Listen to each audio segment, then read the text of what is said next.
Hi, my name is Rafael Nasser, and I am the owner of Craft Pita. I'm David Leftwich, editor of Edible Houston and associate editor at Houston Food Finder. I'm Eric Sandler, editor for Culture Map.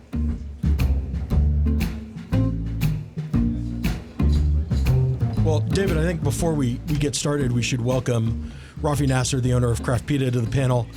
And it's timely, Rafi, that you're here because we're talking about Middle Eastern and Mediterranean food.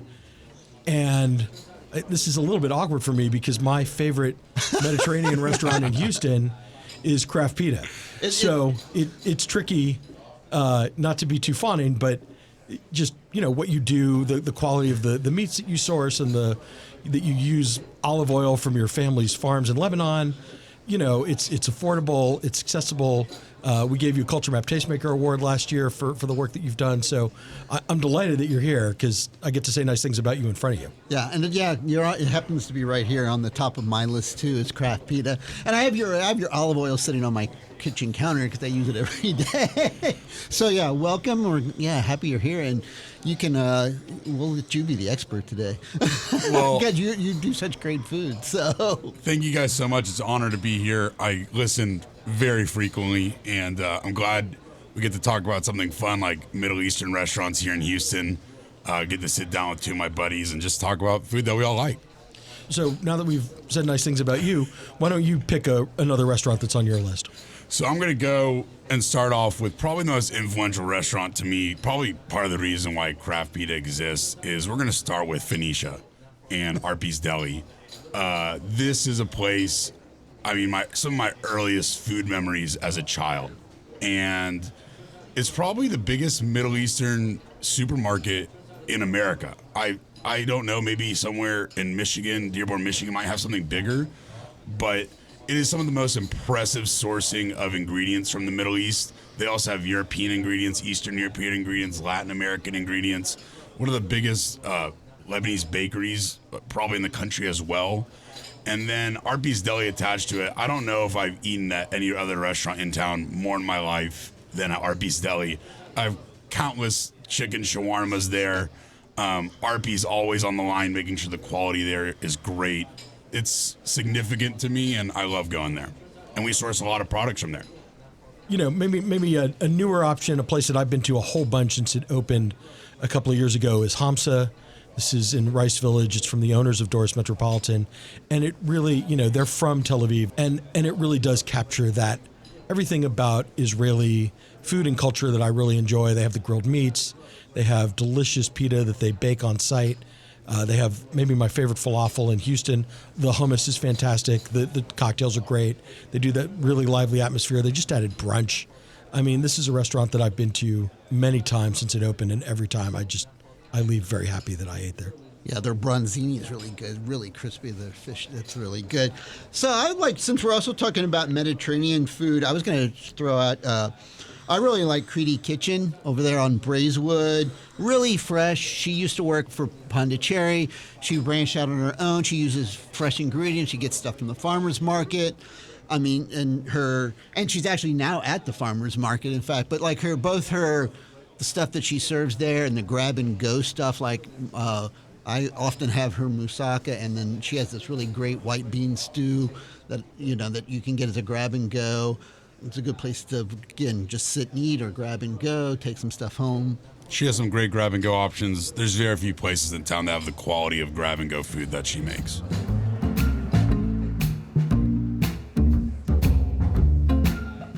So I'm going to go with my next option. I'm going to list two Lebanese bakeries in a row.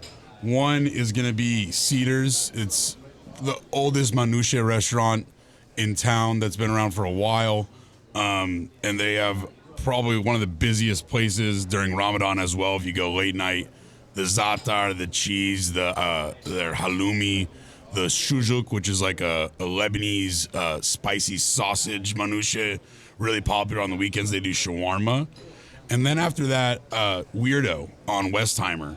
They do some really unique things that they do better than most people in town, specifically saj, which is like an inverted wok thin bread that you can put cheese and chocolate and Nutella and stuff inside. and also their cock bread, which is basically like a Lebanese flat bagel covered in sesame seeds. They stuff it with cheese, and again, another very busy place during Ramadan. Well, I'm glad you mentioned Cedars because it sets me up to mention a restaurant in the same shopping center, which is Al Asil. One of my favorite episodes of Curb Your Enthusiasm is the Palestinian chicken Best episode. And we have an actual Palestinian chicken restaurant in Houston. It is Al Asil.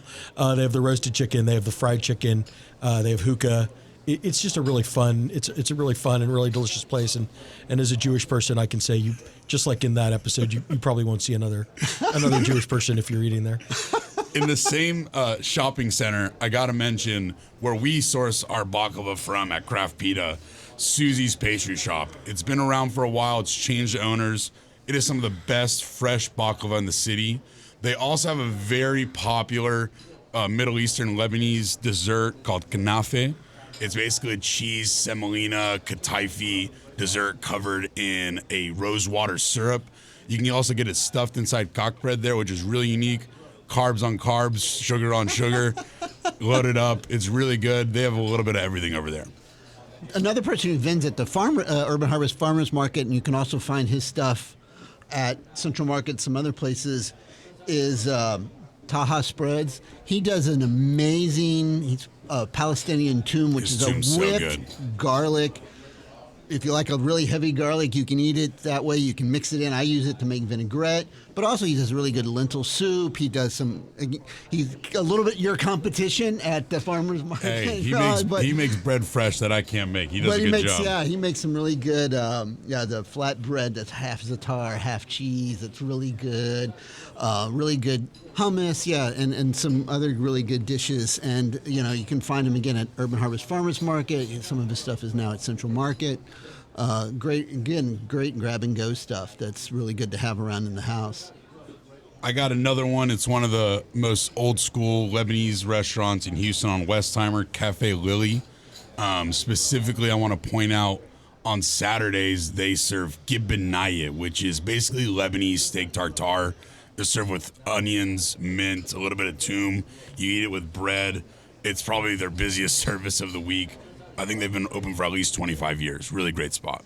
When I think about Mediterranean food in Houston, the one place that I've probably been more than any other is Aladdin, specifically the Montrose location. They've got one in Garden Oaks now too, but I just can't get away from that lamb shank. I mean, that braised lamb shank. That's the best you can thing get ever. you get it with rice, you get it with pita, you get it with a couple of different vegetables, and it's not crazy money. I like everything else, it's a little bit more expensive than it used to be, but I don't think it's more than $25 or whatever, and it is a very satisfying meal, and it feels healthy with the vegetables and stuff. It feels like you're eating well. I give another old school place that I really like is Istanbul Grill in Rice Village. They've been around for a long time. I think it was one of the first restaurants I ate at when I moved back to Houston. Great kebabs, the pide, which is that oval flatbread, is really good. They're still in business after all these years, which is saying something in Houston. Their lentil soup is really good too. My next recommendation is going to be a place that has a lot of core memories for me. It's going to be Drooby's Bakery. Some of my earliest childhood memories are going there and getting grabia cookies as a kid. I think they move around once or twice, but it's one of the original Houston bakeries in town.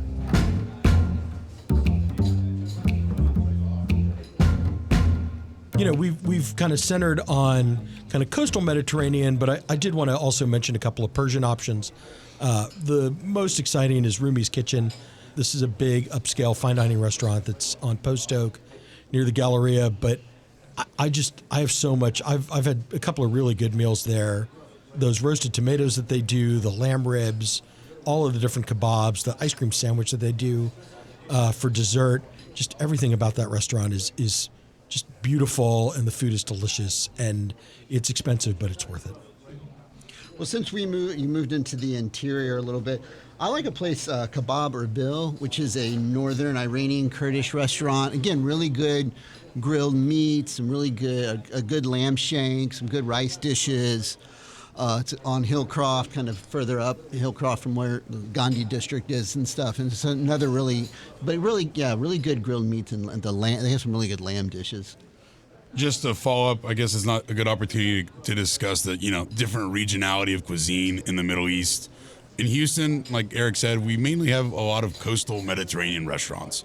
That's probably because of the large population of Lebanese and Palestinian immigrants here. But there's so many, from Turkish to Iranian to Lebanese to Syrian to Israeli. We have a little bit of everything here. And I do want to mention probably the oldest restaurant in Houston that closed recently, or they're moving, is Abdullah's Lebanese Bakery. 1979, I want to say, is when they opened. And they just recently closed down last week and switched to some new owner of the spot. But they were some pioneers here in town. Well, I was going to move a little bit maybe further west on the Mediterranean and talk about La Josephine's Cafe, which is Moroccan. The family's Moroccan, and so they do like these Moroccan style meatballs. They do magrette sausage baguettes. So it's kind of a combination. It's mainly sandwiches, so they have a good brunch, good breakfast. Show some of the French influence because they do a lot of their stuff on baguettes. So, but yeah, good fresh quality food, and again, like very good the lamb sausage. Another place that's a good casual place that I really like. I always sort of struggle with kind of new versus institutions when we do these segments. But if we talked about Mediterranean food and didn't mention Nico Nico's, I feel like we would be missing an essential restaurant. And you can go for the kebabs, you can go for the burgers, you can go for the salads, you can go for their desserts. I mean, those Greek wedding cookies that they make, the baklava, that's all really first rate. For me, it's that chicken lemon soup that they do. Whenever you're a little bit under the weather, that is medicinal as far as I'm concerned. It will fix you up. I'm going to mention a place that's been getting a lot of good press and hype lately. It's a food truck. It's called Al Shami. They prepare traditional shawarma, beef and chicken, and they wrap it in what's called markook bread. Markook bread is basically similar to saj. They could be considered the same thing. It's like Lebanese village bread. It's super paper thin tortilla. It just has toom, pickles, meat, and the chicken. Beef has tahini, pickles, and beef. Really well done. And that shawarma is constantly spinning and being cut. And that's how you know you have good shawarma, is if that cone keeps turning. Well, I guess I'll have to give a shout out to another old school place, and that's Al's Quick Stop. There's the two locations. The one that's been there forever has been in Montrose. Just good gyros, good chicken shawarma. Good takeout. I have to admit, I get the one from the Heights location. I get delivery from there probably more often than I probably should, but it's quick, it's convenient, it's good food. My daughter likes it, so I still feel like you can't go too wrong with Al's. Last one from me. In Houston, we love a restaurant and a gas station, and so I feel sort of obligated to mention Echo's Greek American Deli. This is in the Galleria. It's on Richmond. It doesn't look like much, but again, just the gyros, the shawarmas, all that stuff that comes sort of wrapped in pita. It's all pretty consistent. It's been around for a long time. It kind of floats in the top of those hidden gem lists that you see from time to time. So it's a place that I've been eating for a long time and somewhere I enjoy. I think, this is a really, I'm glad you guys brought me on to talk about this. Middle Eastern food is obviously my entire life. And we're very fortunate to live in an amazing city like Houston that has the immigrant population we have. And we're very fortunate to have a population that is open to eating this kind of food and has for a long time. I opened my restaurant here in Houston, not just because I'm from here, but because I knew people would be willing to eat things like shawarma and hummus. A lot of these places had to do the deli style, like Phoenicia, Fadi's, and Aladdin's, and because no one knew what our food was 20, 30 years ago. And now at my place, I don't have to do that. So I'm just very thankful for the city of Houston, and there's a lot of stuff going on in the Middle East right now, but there's one thing we can all agree on: we make some amazing food.